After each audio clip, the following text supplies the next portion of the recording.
Bloomington, Indiana was no stranger to winter, but that evening the sky darkened faster than usual. Clouds thick and slate-gray rolled low above the rooftops, smothering the last hints of daylight. The air was heavy, metallic. It was the kind of cold that made bones ache and windows moan. Inside a modest brick house at the end of Monroe Street, Eleanor Watkins lit the last of her cinnamon candles. The smell reminded her of Christmas mornings long past, when laughter echoed off the walls and the warmth of family made the cold outside irrelevant. Now silence pressed into every corner of the living room, save for the occasional creak of old wood, adjusting to the changing temperature. She folded her hands in her lap, her rosary loosely wrapped around her fingers. A news anchor's voice buzzed faintly from the old television in the background. Severe winter storm warning in effect for Monroe County. Residents are advised to stay indoors and avoid travel. Expected snowfall 10 to 12 inches, with wind gusts up to 45 miles per hour. Ellie exhaled slowly. Storms used to mean cocoa and card games, she muttered, reaching for the thick quilt draped over her armchair. Her knees were sore, and the arthritis in her fingers had been especially cruel that week. Still, she moved with quiet dignity, pulling the quilt around her shoulders. As the wind began to howl outside, rattling the storm windows, she stood and shuffled into the kitchen to fill a kettle. The overhead light flickered. Then it died.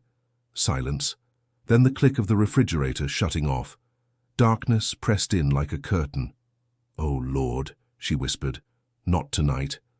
She fumbled for a match, struck it with trembling fingers, and lit a lantern from the shelf above the sink. The flame quivered, casting long shadows on the faded wallpaper. She glanced at the thermostat, already dipping below 60. The heating unit, old as the house itself, was gas-powered but relied on electricity to ignite. Without power, it was useless. As she stood in the dim light, staring at the quiet room, memories swelled. Henry, her late husband, always knew what to do in storms. He would lay extra logs by the fireplace, brew strong coffee, and sit with her on the old couch, his arm around her shoulders. But Henry was gone. 7 years now, and so was the fireplace. Removed during renovations when the boys insisted it was too dangerous. Everything too dangerous had slowly stripped away her independence. "Maybe I should call David," she murmured, but her hand hesitated on the phone. He lived an hour away, and she knew what he'd say. "You shouldn't be living alone, Mom." She wasn't ready to hear it again. Outside, the snow had begun to fall in earnest, thick, heavy flakes tumbling from the sky in sheets. Tree branches groaned, the wind screamed like a train cutting through the hills. Suddenly, a sharp crack echoed from outside. Something falling. A limb, maybe. Ellie flinched. The lantern wobbled in her grasp, but didn't tip. She steadied herself. "Just a storm," she said aloud, but her voice was thin. Fear, uninvited, was crawling up her spine. She walked back to the living room, lantern in hand. The silence inside was too deep now, like the world had stopped moving. Her eyes rested on the small statue of the Virgin Mary on her bookshelf, nestled between her Bible and an old photo of her wedding day. She reached for it, pressing her thumb to the smooth porcelain face. "I know you're here," she said. "I know you see me." And in that moment, as snow blanketed the world outside and power lines groaned under the weight, Ellie sat alone in the flickering light, praying not for survival. She'd done that before, but for presence, for a reminder that she was still seen. If stories like this touch your heart, don't forget to subscribe. There's more to come, and you won't want to miss it. Ellie stood near the window, watching the snow thicken like flour sifted through a heavy hand. Cars disappeared under white layers. Streetlights flickered, casting dim halos over abandoned sidewalks. Not a soul passed. She clutched the lantern tighter, its glow growing weaker as the cold settled deep into the house. She shuffled back to the hallway, dragging her quilt behind her. Each step seemed louder than the last. Her breath had turned visible, fogging slightly with every exhale. The thermostat now read 53. She opened the coat closet and pulled out her thickest parka, navy blue, fur-lined, a gift from her son David 5 Christmases ago. He had insisted, despite her protests that she already had too many coats. She hadn't wanted to admit she'd worn the same winter coat since the late 90s. As she zipped it up, her fingers stiff and aching, she caught her reflection in the hall mirror. A small woman with thinning silver hair, cheeks drawn from time, eyes rimmed in shadow. But those eyes still held a flicker of fire. "I'll be fine," she said, though no one was there to hear it. Her house, though warm with memories, was now little more than a shell. She lit 2 more candles and placed them in jars on the kitchen table. The soft light danced on the walls, but the warmth was no match for the icy air. She thought of the church, St. Catherine's, just 6 blocks away. It would be warm. Father Andrews would surely be there, or perhaps the rectory would have power. They had a backup generator. She imagined the wooden pews, the scent of incense, and the statue of the Blessed Mother near the altar, arms outstretched, eyes gentle. That place always gave her peace. She turned toward the door and hesitated. Going out in the storm wasn't wise. But staying in a freezing house alone seemed worse. The silence here was beginning to echo. She reached for her boots and sat on the bench by the door. Her fingers trembled as she laced them, muttering, "You've survived worse, Ellie Watkins." The last time she'd walked that far was months ago, back in spring. Now her knees protested even the act of standing. But the decision was made. Just as she was about to open the door, a knock startled her. Sharp, quick. She blinked, unsure if she imagined it. She opened the door slowly, revealing her neighbor, Mrs. Henson, a stocky woman in her 60s with flushed cheeks and a puff of steam rising from her knitted scarf. "Ellie, thank heavens, I was worried you'd lost power," Mrs. Henson said breathlessly. "Come stay with me tonight. My place still has heat and I've got a thermos of cocoa. You can't stay in here like this." Ellie gave a tight smile. "Thank you, dear, but I'm fine. I was just heading to the church." "In this storm?" Mrs. Henson looked horrified. "Ellie, that's too far and the roads are getting dangerous. I've got to go." "I don't feel right just sitting here freezing." "You don't have to prove anything," she said gently, placing a gloved hand on Ellie's arm. "Let me help you." But Ellie pulled away, politely but firmly. "Thank you, truly. I just need to be there tonight." Mrs. Henson hesitated, then nodded. "If you're not back in an hour, I'm calling David." "Fair enough," Ellie replied. The door shut behind her. Snow blew sideways in sharp sheets, stinging her face. The wind howled like it knew her name. But Ellie Watkins, wrapped in memory, prayer, and stubborn grace, stepped into the whiteness, one careful step at a time.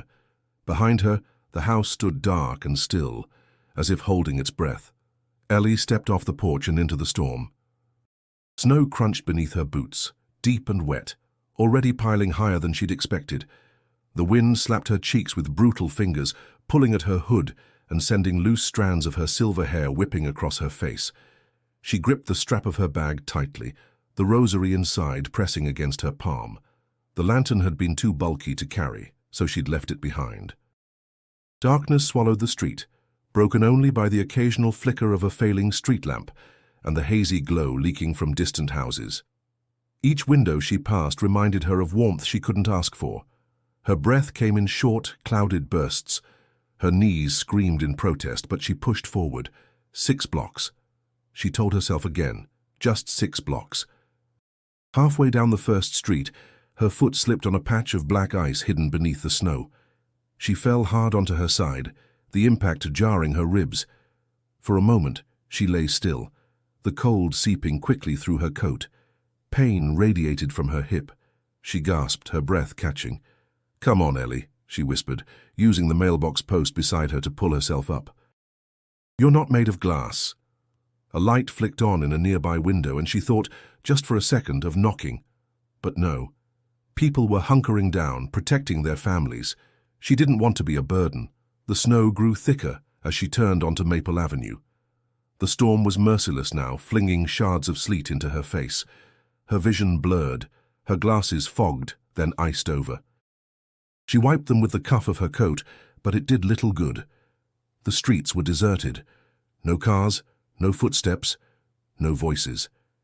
It felt like walking through a dream or a graveyard. By the time she reached the 3rd block, her legs trembled beneath her. Her steps slowed. Each movement became deliberate, calculated. 1 foot forward. Pause. Catch breath. Repeat. She reached the intersection of 4th and Maple. A traffic light blinked yellow above her, barely visible through the storm. She squinted through the snowfall, trying to see the steeple of St. Catherine's. Nothing. Just swirling white. Her fingers were numb. Her face burned from the cold. Her knees felt ready to buckle, but she kept going. A sudden gust hit her square in the chest, nearly knocking her over. She stumbled back and landed in a drift beside the curb. The snow there was deep, up to her waist. She struggled to rise, but her strength was fading. Her breath came in short, shallow bursts. Panic rose. Real panic, not the quiet anxiety of the lonely or the aging. This was something different, primal and urgent. "I can't," she murmured. Her eyes darted across the street, searching for help for anyone, but there was no one. She tried to lift herself again, but slipped. Her vision danced. The cold pressed in from all sides, sucking the warmth from her skin, her bones. And then it came, doubt. Why had she left? Why hadn't she accepted help? Why did she always have to prove she could still do everything on her own? Her thoughts blurred, growing heavier. The wind screamed louder. She curled her body, clutching the rosary inside her coat. Her lips moved without sound, mouthing the prayers she'd known since childhood. A single tear slid down her cheek, instantly turning to ice. She closed her eyes. Somewhere deep within the storm, she whispered, "Please, not like this." The world around her dimmed. Her body shivered violently, then stilled. And in that silence, suspended between breath and surrender, she waited. Not for rescue, for mercy. Ellie's body lay half submerged in snow, her breathing shallow and erratic. The cold had moved past her skin, burrowing into her bones, numbing everything but her fading thoughts. Around her, the wind raged in endless spirals, drowning out all sound except for the soft creak of bending branches and the hiss of snow dragging across pavement. She blinked slowly, eyelids crusted with frost. The darkness felt heavy now, like it was pulling her downward. And then, light. Not blinding or harsh, but warm. Soft. It began as a faint glow against the black, golden and pulsing, like the first hint of dawn through thick fog. It shimmered at the edge of her vision. At first, she thought it was memory, her mind conjuring comfort in her final moments. But it didn't fade. It grew. Her eyes fluttered open fully, and for a moment the storm seemed to stop. The wind hushed, and the snow hung suspended in the air, each flake frozen mid-descent. Through that surreal stillness, a figure stepped forward. She was cloaked in blue, robes flowing as if untouched by the cold. Her presence didn't disturb the snow or cast a shadow. Her face was veiled slightly, but her eyes, deep and full of sorrow and tenderness, locked with Ellie's. Ellie tried to speak, but her lips wouldn't move. Her fingers twitched beneath the snow, reaching. The woman knelt beside her without a word.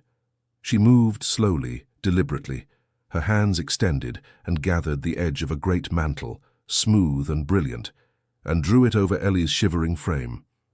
As the fabric touched her skin, warmth surged through her like fire kissed by grace, gentle but alive. Not heat from flame, but something deeper. Life itself. Ellie gasped. Her lungs expanded, her fingers flexed. She looked up into the woman's face and finally spoke, voice hoarse and breaking. "Mother Mary." The figure didn't answer aloud, but Ellie felt it. Something inside her soul shifted. The reassurance wasn't spoken but understood. She was not alone. The mantle seemed to hum with energy. It pressed gently into her, a weightless embrace, firm but tender. The storm outside the circle of warmth resumed, howling, chaotic. But none of it touched her now. Snow melted around her without a trace of moisture. The wind veered around them like a river split by stone. Ellie wept, not from pain, not from fear, from being seen, from being known. And then the woman spoke, not in sound but in thought, as if her voice passed through Ellie's chest rather than her ears. "You are not forgotten." Ellie choked back a sob. "I've been so alone." You were never alone. A flood of images burst behind her eyes, moments from her life, her wedding day, the births of her children, kneeling at Mass with Henry, lighting candles for friends long gone, holding her mother's hand as she passed. Even the quiet mornings, sitting by the window with tea, whispering prayers no one else ever heard.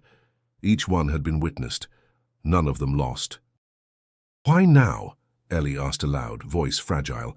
"Because you still have more to give." Ellie felt strength return to her limbs. Her fingers curled around the edge of the mantle.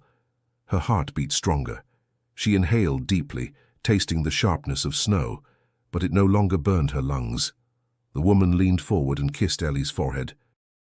And just like that, the warmth remained, but the figure was gone. The storm returned in full. Snowflakes tumbled wildly. The wind roared again. But Ellie lay untouched, wrapped tightly in the mantle that now looked like her own scarf. Familiar, but transformed. The snow no longer bit.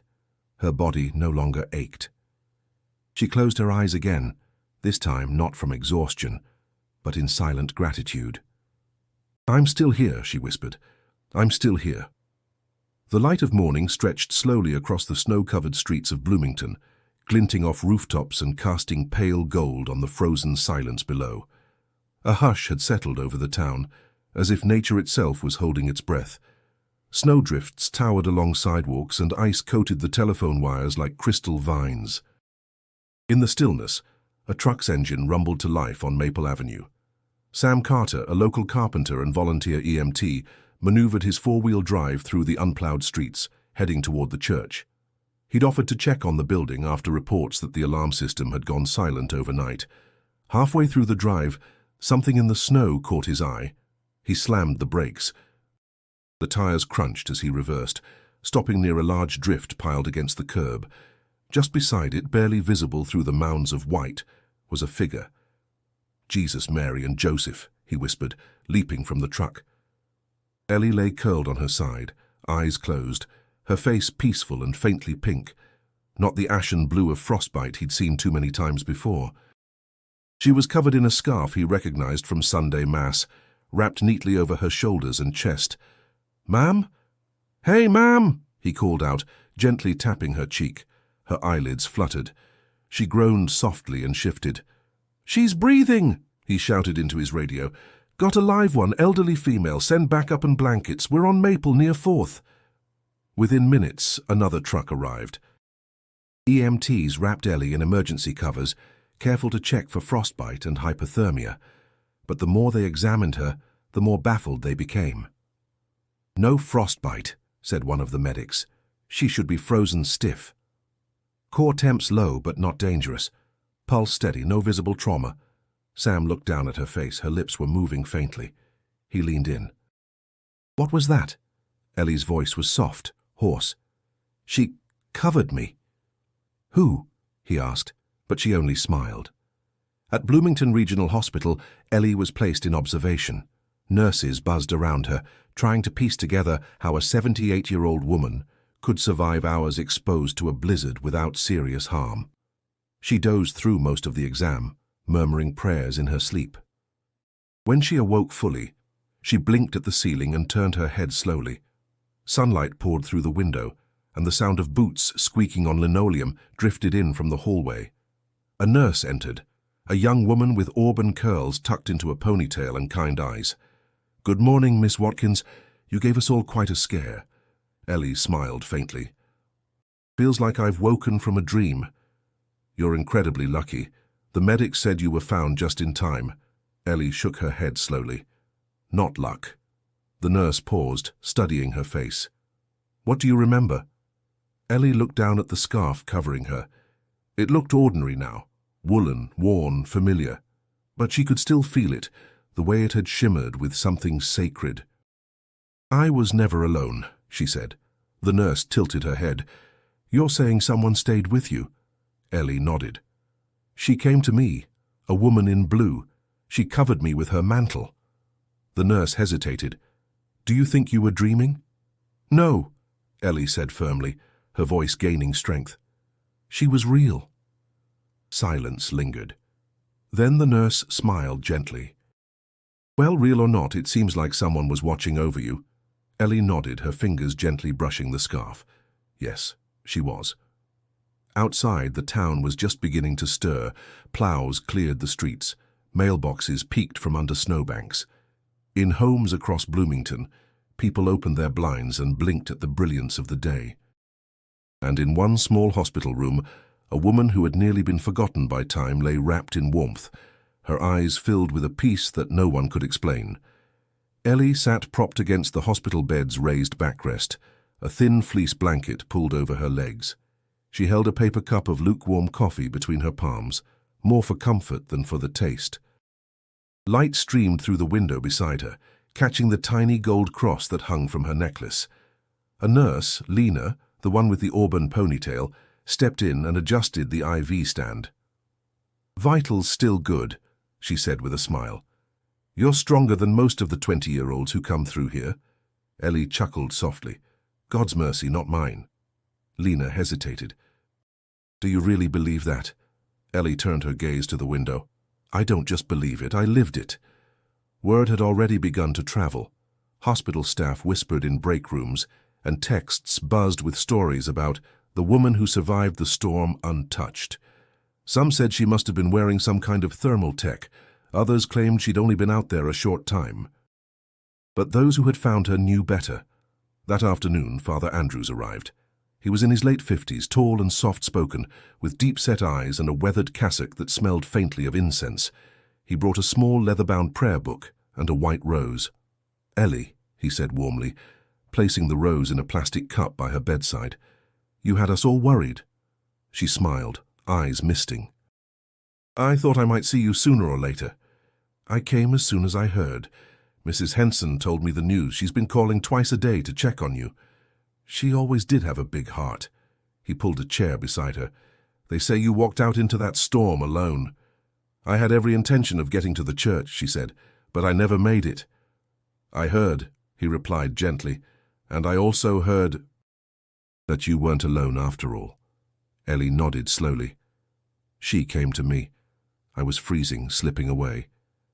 And then there she was, wrapped me in her mantle like a child."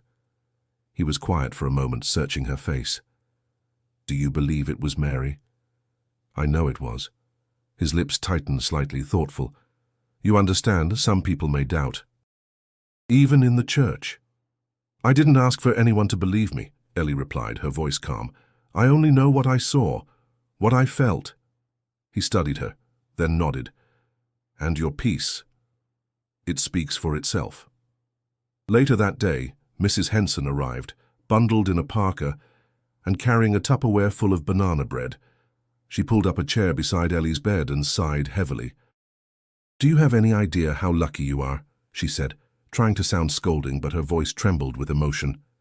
"You scared the daylights out of me." Ellie reached for her hand. "I know, and I'm sorry." Mrs. Henson blinked back tears. "I almost lost you, Ellie." "You didn't. I'm still here, and I think I'm meant to be." A silence settled between them, the kind that needed no explanation. That evening, David arrived. He strode into the room with tension in his shoulders, carrying a duffel bag and a half-eaten energy bar. His eyes swept over her, noting the wires, the IV, the chart. "You walked out into a blizzard, Mum. Really?" "I wasn't going to sit there and freeze to death," she replied, voice steady. He pinched the bridge of his nose. "You could have called." "I would have come. I didn't want to worry you." "Well, mission failed." There was a beat. Then Ellie said, "Something happened out there, David. Something holy." He crossed his arms. "Or maybe your mind was playing tricks after hours in the cold." But even as he said it, he looked at her differently, like he couldn't quite explain the glow on her face, the way her voice held something new. Something unshakable. David stood at the foot of Ellie's hospital bed, arms crossed, his eyes darting between the heart monitor and his mother's calm expression. The hospital room buzzed with soft beeps, and outside, snow still clung stubbornly to the trees. "I'm just saying," he muttered, "hypothermia causes hallucinations. You were in the middle of a whiteout." "You probably imagined it." Ellie met his gaze. "I've lived a long life, David. I know the difference between a dream and a miracle." He let out a long sigh and rubbed the back of his neck. It's just... He stopped, searching for words. I worry that people might take advantage of this, or laugh at you. I'm not afraid of being laughed at, she said gently. I've lived through harder things than mockery. David looked away, jaw tight. A soft knock interrupted the tension. Father Andrews peeked in. Mind if I join? David gave a short nod, retreating to the windowsill while the priest took a seat beside Ellie. You seem stronger today, Father Andrews said, smiling. I feel stronger, she replied, and I feel... seen. He nodded thoughtfully. Would you like to share what happened with the congregation? A private testimony during Sunday Mass, perhaps? David turned sharply. Is that really necessary? Ellie looked between them. I'm not looking to become a spectacle. The priest's voice remained calm. But your story is powerful. It might offer others comfort. Hope. David scoffed under his breath. Or it might just confuse people. Ellie folded her hands in her lap, fingers brushing the rosary. This isn't about convincing anyone. It's about honoring what I experienced. Mrs. Henson arrived later with more banana bread and a hug that lasted longer than expected. Her eyes sparkled. Ellie, she said excitedly, the ladies at the prayer group are talking about what happened. They're saying it might be a sign. Ellie smiled politely. A sign of what? That we're not alone. That the world still holds grace. David leaned in. Mom, I think you need to slow down before this gets out of control. Mrs. Henson frowned. She's not starting a crusade, David. People are simply moved by what happened. I don't want her being used, he snapped. This could spiral fast. Someone posts the story online, then suddenly there's 100 strangers on our doorstep. Ellie's voice cut through the air, steady and low. Let them come if they need something to believe in. David looked stunned. He searched her face and found a calm resolve he hadn't seen in years. That night, as the room dimmed and visiting hours ended, David lingered. You really believe she was there? He asked quietly. Ellie turned toward him. I do, and I think you know I'm not the kind to lie. He nodded slowly. No, you're not. Then maybe, instead of trying to explain it away, you could ask yourself why she came. Why now? David swallowed hard. I just don't know if I can believe something like that. That's okay, she said. You don't have to believe it all at once. He sat beside her, elbows on his knees. What if I want to believe, but I don't know how anymore? Ellie reached for his hand. Start small. Light a candle. Say a name. Remember something good. He nodded, eyes glistening. I don't want to lose you, he whispered. You're not going to, she replied. But I want to live the time I have left with truth in my heart, even if the world isn't ready for it. David squeezed her hand, the storm between them softening. For the first time in a long while, they sat together in silence, not out of avoidance, but understanding. Ellie returned home 3 days later, escorted by David and Mrs. Henson. The snow had begun to melt, revealing battered shrubs and crooked mailboxes. Ice still clung to the roof edges like stubborn thoughts refusing to fade. Inside, the house felt familiar, yet different. The power was back. The rooms were warm, but something deeper had shifted. Ellie walked slowly through the front hallway, hand trailing the wall as if reacquainting herself with it. I'll put the kettle on, David offered, already moving toward the kitchen. Ellie smiled at him. You remember how? I didn't forget everything, Mum. She settled into her favorite chair, quilt draped over her lap. Across from her, on the bookshelf, the statue of the Virgin Mary stood untouched. Ellie stared at it a long time. That evening, the first unexpected visitor arrived. Tommy Greer, a quiet man in his 30s who lived down the block, knocked softly and waited awkwardly on the porch with a wrapped bouquet of grocery store flowers. I just wanted to say... I heard what happened, he said, when Ellie opened the door. My grandma used to tell stories like that. I never believed her, but when I heard it was you... I don't know, it just hit different. She thanked him gently, accepting the flowers and inviting him in for a cup of tea. Over the next few days, others came. A homeless man named Calvin, who often lingered behind the church, appeared during one snowy morning. Ellie spotted him through the window, kneeling near the statue of Mary in the church courtyard. Later, Father Andrews told her that Calvin claimed to have seen a lady in blue, standing near the chapel door during the storm, unmoving, glowing faintly through the wind. He didn't ask for food or shelter, Father Andrews added. He just sat there and wept. The story spread quietly, mostly whispered. People didn't post about it online, not yet. It was shared over coffee in the church hall, across pews during weekday mass. One morning Ellie visited St. Catherine's again. The statue of Mary outside, which had been chipped along the base for years, now appeared whole. The crack along her foot was gone, the missing fragment of her hand restored. Father Andrews stood beside Ellie, staring at it in stunned silence. "I haven't told anyone yet," he murmured. "I thought maybe I imagined the crack to begin with." "You didn't," Ellie replied. "She's restoring more than just me." Inside the church, Ellie lit a candle. Her fingers didn't tremble this time. Her steps were surer. The silence around her no longer pressed, now it breathed with her. Back at home, Mrs. Henson knocked one morning with an armful of baked goods and a curious smile. "Ellie," she said, setting a cinnamon loaf on the table, "do you know you've got people leaving flowers outside your house?" Ellie blinked. "What?" "Little vases. Notes even. Someone left a rosary tied to your fence." Ellie stepped outside and saw them, half a dozen tokens left along the gate, not flashy or dramatic. Simple gestures. A daisy in a jar, a folded card, a white ribbon tied to the railing. She reached for one note and read, "Thank you for reminding us that miracles still walk among us." Tears welled in her eyes. That night, she stood by her window, watching the town lights blink softly in the distance. She placed her hand on the cold glass. Her mind felt sharper than it had in years. Her joints still ached, but less. Memories returned in fuller color. Names came quicker. She was waking up inside, and all around her, the world seemed to be doing the same. The morning sunlight spilled through the kitchen window, casting a golden rectangle on the oak table where Ellie sat. Her fingers wrapped around a steaming cup of chamomile tea. The house smelled of banana bread and cedar. It was quiet but not lonely. Not anymore. She had pulled out the old wooden box from the top shelf of her bedroom closet, one she hadn't touched in years. It held photographs, yellowed letters, brittle Christmas cards, and pressed flowers long faded. Each piece was a whisper from another time. She picked up a small envelope marked in Henry's handwriting, in case you need a reminder. Her breath caught.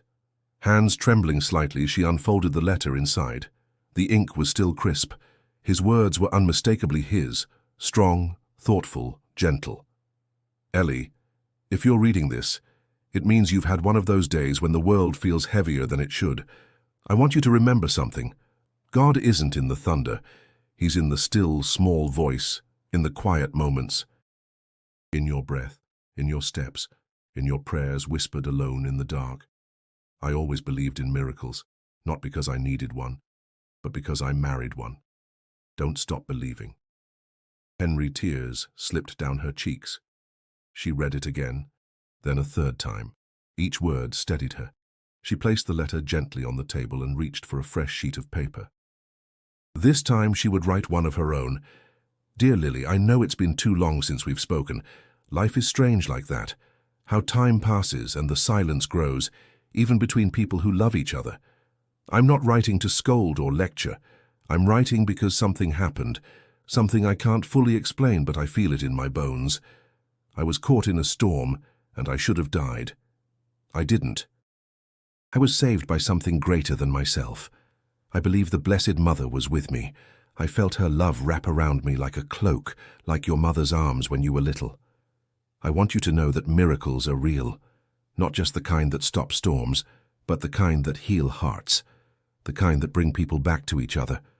If you're willing, I'd love to hear your voice again. No pressure, just that whenever you're ready. Love always, Grandma Ellie." She folded the letter carefully, slid it into an envelope, and addressed it in the neat handwriting she hadn't used in years. She added a pressed flower from her garden, a blue forget-me-not, and sealed it shut. Later that afternoon, she walked to the mailbox, boots crunching gently on patches of old snow. She slid the letter into the slot, and for the first time in years, felt no doubt about whether it would be received with love. The next morning, Ellie returned to the chapel. Father Andrews greeted her with a warm nod, and the regulars, most of them women her age or older, smiled and made space in the pew. After the service, a woman approached her, young, early 20s, nervous. "Excuse me, are you Ellie Watkins?" "Yes, I am. My aunt told me about you, about the storm. I've been struggling with my faith. I haven't been inside a church in years." Ellie studied the girl's trembling hands, her reddened eyes. "It's okay," Ellie said. "You're here now. I don't know what I believe anymore. You don't have to know everything. Just start with believing you're not alone." The girl nodded, tears slipping down her cheeks. That evening, Ellie wrote in her journal, her entries were no longer questions or complaints. They were reflections, prayers, hopes. At the end of the page, she scribbled a sentence and underlined it twice. Maybe miracles don't change the world. Maybe they change us, so we can change the world ourselves. Ellie stood in the community center's meeting hall, her hands wrapped around a styrofoam cup of hot cider. The walls smelled faintly of lemon cleaner and old wood, and soft chatter echoed through the space as folding chairs scraped the floor. A group had gathered, more than she expected. At least 30 people sat scattered throughout the room, some familiar, some not. All had come with one question on their hearts, even if they couldn't say it aloud. Was it true? Father Andrews stepped forward first, clearing his throat. "We didn't organize this to worship a person," he began. "We're here because something extraordinary happened to one of our own. And sometimes the ripple of a single life can soften even the hardest of winters." Ellie felt the weight of his words settle on her shoulders. She wasn't used to being the center of anything. But now, her life was moving outward, spreading, reaching. When the priest finished, Ellie was invited to speak. She walked slowly to the front. No notes, no plan. Just the truth. "I don't claim to understand why it happened to me," she said. "I didn't earn it, I didn't ask for it. But I won't pretend it wasn't real. I was covered in something holy that night. Not just warmth, but love. Pure love. And I believe it wasn't just for me." She scanned the room, meeting eyes young and old. "I believe it was a reminder, for all of us, that we are seen, even when we think we've been forgotten." Silence followed, heavy and sacred. Then a voice spoke from the back. "My wife passed last year. I stopped praying. I stopped everything. But last night I sat at my kitchen table and talked to her like I used to. Maybe that was my reminder." A woman added, "My son hasn't spoken to me in 6 years. After I read your story, I wrote him a letter.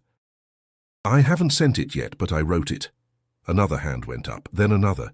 The gathering turned into something raw and honest. People shared regrets, hopes, and fears. They talked about faith lost, found, or reimagined. It wasn't a miracle meeting. It was a heart meeting. The next day, David knocked on Ellie's door holding a stack of flyers and a slightly sheepish smile. "I've been thinking," he said. "You said you still had more to give, so I called a few people. Well, it's more than a few." She raised an eyebrow. "What exactly did you do?" "We're starting a blanket drive. For seniors. For anyone, really. People sleeping in the cold shouldn't have to wait for a miracle." Ellie stared at him, stunned. "You're doing this?" He nodded. "You're the spark." "I'm just helping carry the flame." She smiled, eyes warm. "Henry would have liked that." David chuckled. "Yeah, he would have told me I should have done it sooner." They spent the afternoon at the church hall, setting up collection bins. Ellie wrote a note for each blanket, tucking it inside. "You are not alone." Later that week, Ellie returned home to find a small envelope in her mailbox. No return address. Inside was a note, handwritten in neat cursive. "I read about you in the paper. I haven't been to church in years. But I prayed today. For the first time in forever. Thank you." She folded it slowly, heart full. Word of the gathering reached a local reporter. She called the church office asking for an interview. Father Andrews left the decision to Ellie. "I'll meet her," Ellie said, "but only if she writes about the people, not just me. This was never just about a storm." As Bloomington prepared for another winter week, hearts were already stirring, not with drama or spectacle, but with quiet, steady light, the kind that starts in one life and moves through many. Ellie sat at her kitchen table with the local paper spread out before her. The headline was impossible to miss. "Woman claims apparition saved her from deadly storm." Her photo sat below it, taken from a respectful distance, but still too much attention for someone who'd spent most of her life in quiet corners. The article itself was fair, even kind. The reporter had honored her request. It told not just her story, but the stories of those who had come forward afterward, the blanket drive, the prayer meetings, the letters. Still, the moment it hit newsstands, the online world reacted like fire to dry brush. The church phone rang off the hook. Strangers came by just to look at her house. Blogs picked apart the timeline, questioning details. Social media posts accused her of attention-seeking, of making it all up. She's just confused. She's doing this for likes. She needs help, not headlines. David called that morning, voice tight with frustration. "Mom, they're tearing you apart out there."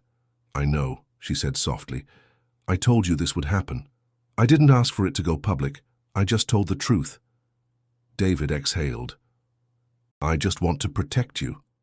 "I know," she said again, "but faith isn't something you hide when it becomes inconvenient."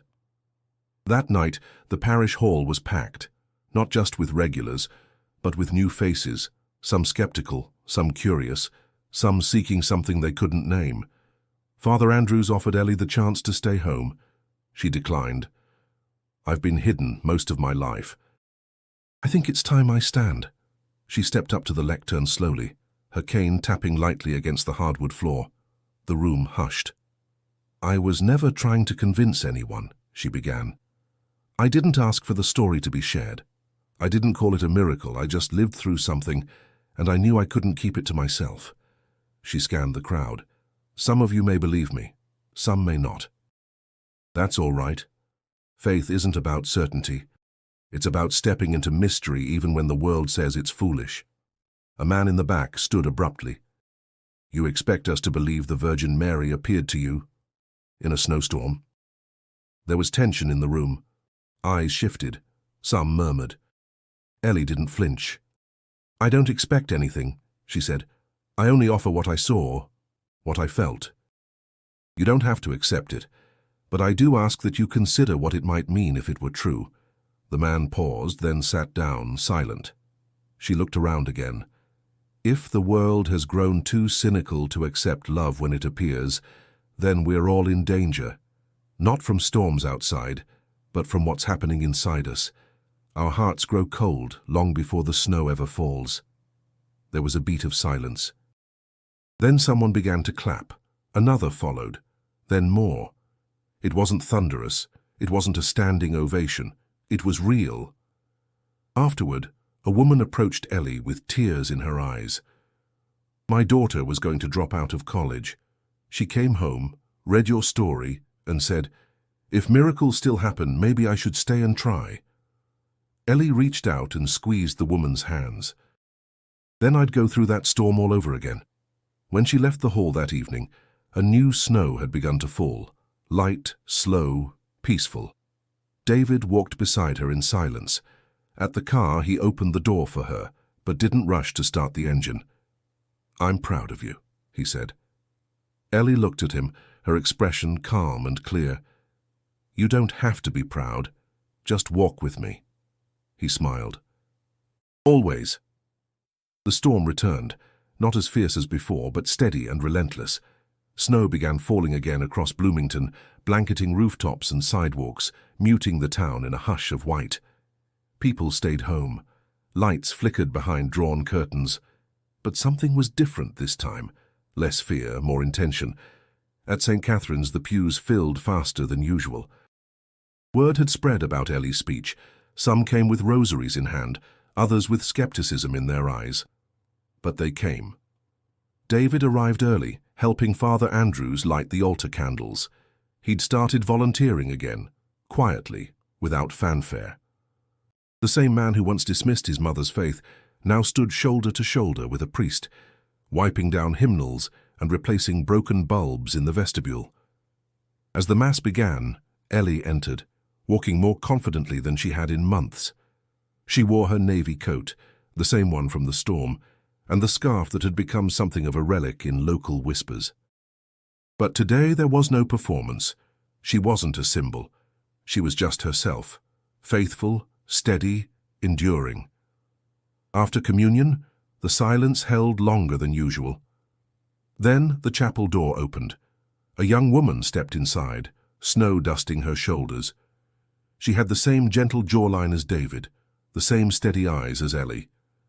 Lily. Ellie froze for a moment, her breath catching. David turned from the altar and saw her too. He blinked, stunned.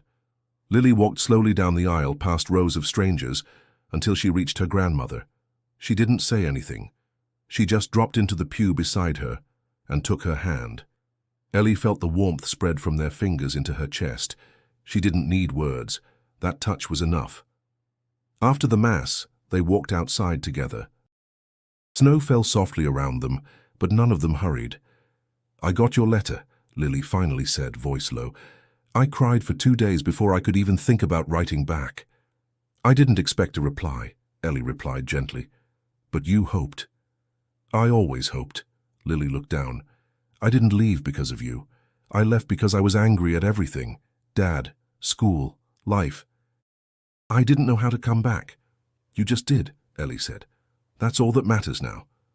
They reached the sidewalk where David waited, hands in his coat pockets, eyes glassy with unshed emotion. "Hi, Dad," Lily said, her voice trembling slightly. David nodded. "Hi, sweetheart." Silence. Then he opened his arms. Lily didn't hesitate. She fell into them, burying her face in his shoulder.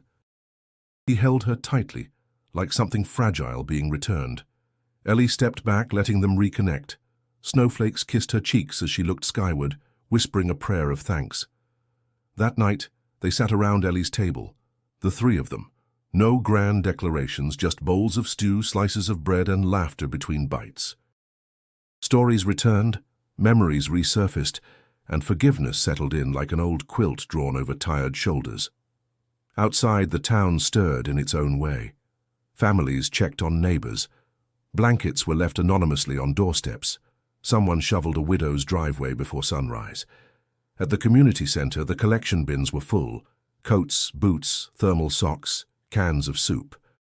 A note pinned to the bulletin board read, "Because someone reminded us that light survives the cold." Ellie stood by her window later, watching snow fall beneath the amber streetlight. Her granddaughter was asleep upstairs. Her son was washing dishes. And inside her heart, peace bloomed like spring beneath the frost. The miracle hadn't just saved her, it had brought them back. Ellie moved through her home with a quiet purpose. The scarf she wore had faded back to its original navy, but she could still feel the warmth, like a pulse beneath her skin. Her hands, once trembling with age and cold, now held steady as she organized her prayer books and letters. Each object had meaning, each memory a thread connecting past, present, and future. The community center had become a hub for the town.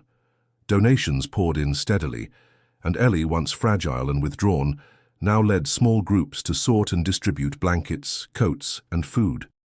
She walked with measured steps, occasionally leaning on her cane, but always with eyes alert and attentive. Father Andrews appeared mid-morning, carrying a stack of hymnals. "You're inspiring people more than you know," he said, handing her the books.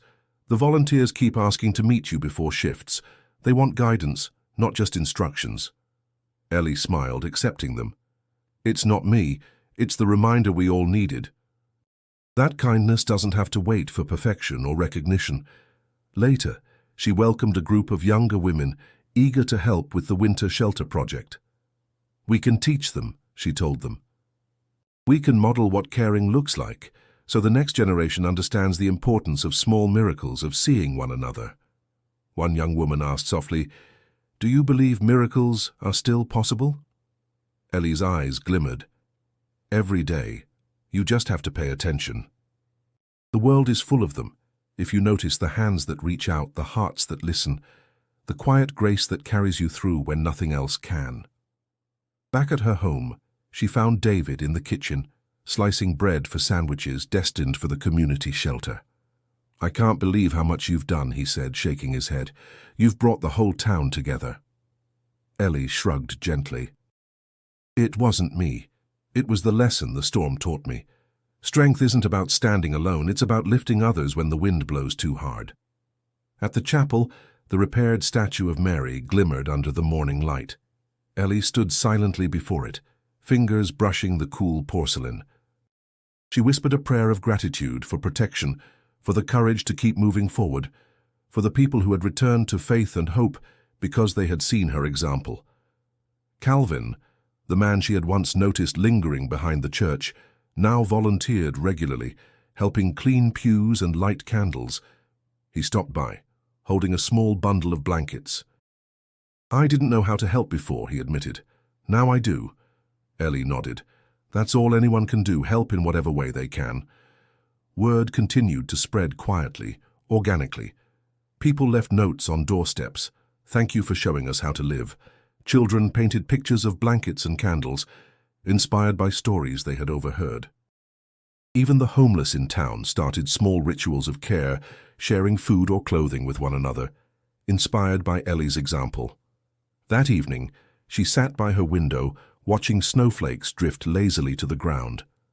Lily had returned to her side, and David lingered near the kitchen, tidying up the last of the day's donations. Ellie sipped warm tea, feeling a fullness she hadn't known in years. Her journal lay open, pages filled with reflections, letters, prayers, and drawings from local children.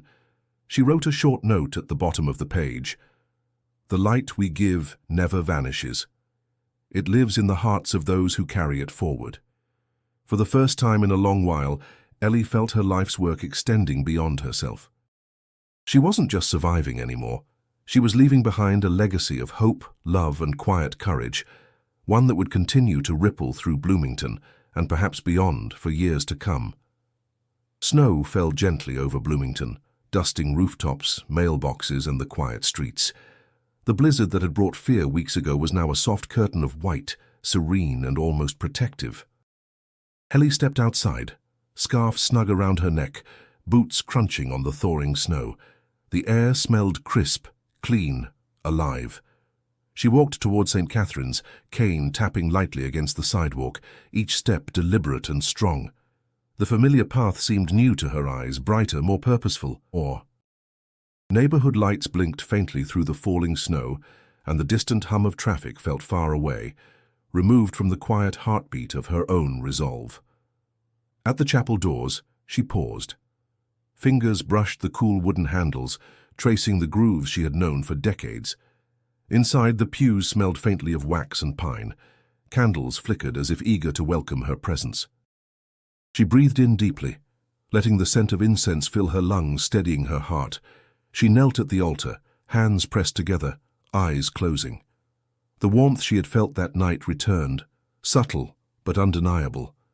Not a physical heat, but a reassurance, a quiet mantle wrapping around her soul. She whispered a prayer of gratitude, not for survival alone, but for guidance, for strength, for the renewed connection to family and community she had longed for without even realizing it. Behind her, the door opened, and familiar footsteps approached. Lily, now returning regularly, knelt beside her, small hands clasped tightly around her own.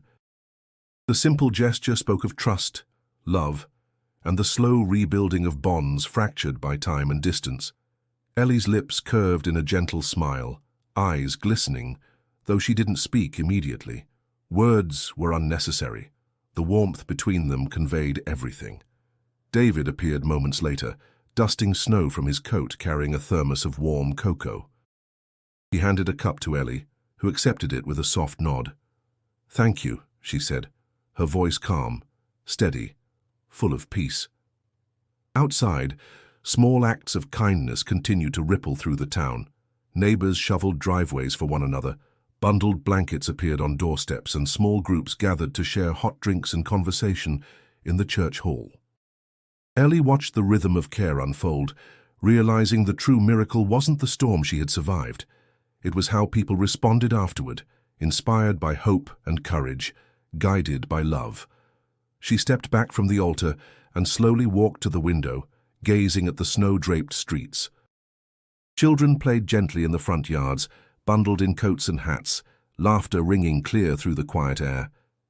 Elderly neighbors passed one another with nods and greetings, arms linked to steady each other. The community had shifted subtly, imperceptibly, yet powerfully. Ellie turned, kneeling briefly to light a candle for those who still struggled in loneliness and despair. She whispered each name quietly, sending warmth into the small flame that flickered in the chapel's soft light. Later, as the day drew to a close, she returned home, feet tired but heart light. Lily walked beside her, holding her hand. David carried packages of donated food, distributing them to waiting neighbors. The three of them, connected now through shared experiences, seemed to carry a light of their own, one that snow, wind, or distance could not extinguish. Ellie settled into her favorite chair by the window, the scarf from the storm draped around her shoulders once again. She watched as the snow continued to fall, unhurried, steady, protective. She sipped her tea and allowed herself to simply be present, alive, peaceful. For the first time in years, she felt entirely at home, not just in her house, but in the world around her. She was no longer a woman marked by isolation or fear, but one who had walked through darkness, embraced it, and emerged into light. The storm had passed, her heart had not. And outside, the snow kept falling, each flake a quiet reminder of mercy, presence, and enduring grace. Ellie sat by the window, a faint glow from the streetlights illuminating the soft snow outside. Her hands rested lightly on her lap, fingers brushing the scarf that had carried her through the storm. A symbol now of survival, faith, and the enduring power of love. The town slept quietly beneath a blanket of white, yet within her home life pulsed warmly. Lily sat beside her, leaning against her grandmother's shoulder. "Do you think miracles always happen like yours?" she asked, voice soft, eyes wide. Ellie smiled, tilting her head slightly. "Not always in the way we expect. Sometimes a miracle is just a person showing up when it matters most, or a heart opening to others when it feels impossible." David entered from the kitchen, carrying a tray with 3 cups of cocoa. The steam spiraled lazily in the lamplight. "You two plotting something?" he teased lightly, trying to hide the tiredness in his voice. Ellie laughed softly. "We're just talking about miracles, David." He placed the tray on the table and sat, letting the warmth from the mugs seep into his hands. "I think I've seen one already," he said quietly, glancing at Lily and Ellie together. "Right here." Outside, the snow had slowed, flakes drifting like soft whispers from the heavens. The town glimmered under the streetlights, each window a story, each home a heartbeat. Ellie thought of the people who had been touched by her experience, neighbors checking on one another, letters of hope arriving at mailboxes, volunteers helping strangers. The world was small, but kindness expanded it immeasurably. She lifted her gaze to the sky, and in the quiet imagined the presence she had felt in the storm. A gentle mantle of warmth, a calm insistence that no one was ever truly alone. Even in the darkest moments, that light remained, unseen but unwavering. Lily shifted and whispered, "Grandma, will you teach me how to do that? To notice when someone needs help, to see the little miracles?" Ellie reached out, brushing a stray lock of hair from her granddaughter's face. "Every day, Lily. You'll see them if you choose to. And when you do, you'll understand that miracles live in our choices, our hands, our hearts, our courage to act." David leaned back in his chair, watching them. "She's right," he said. "You think the big things matter, but it's really the little ones, the moments we spend noticing, caring, being present." Ellie's eyes softened. "Faith isn't about proving anything to the world. It's about being steadfast, even when no one else is looking." Lily squeezed her grandmother's hand. "I want to be like you." "You already are in ways you haven't noticed yet," Ellie replied, a quiet pride in her voice.